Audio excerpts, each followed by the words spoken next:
انا متأكدة ان شنطة النهاردة هتنبهروا بيها. جبت قماش الخيش وبعد كده جبت خيط الكردون ده سمكه 4 ملي، وهبدأ ان انا اشتغل الكوستر. عملنا الخطوة اللي هي الاولى، لزقنا طرف الخيط وبعد كده بنلف حواليه داير ما يدور، بنحط كمية شمع بسيطة بنفردها على القماش ونكون بنلزق الخيط بدون ما نشده.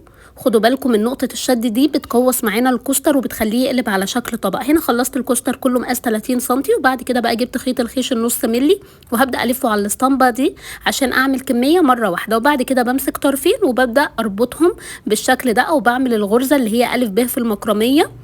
بنحط الطرفين من فوق اهم وبنتنيهم نصين وبنعديهم من الخيط. خلصتها وبعد كده بقى هبدأ اثبتها في الكوستر اكني ماشية بصف خيط تاني، وبعد كده هنقص الزوايد بتاعة قماش الخيش. وهنا اول خطوة كانت جاهزة معايا، بدأت تنور اهي وتبان.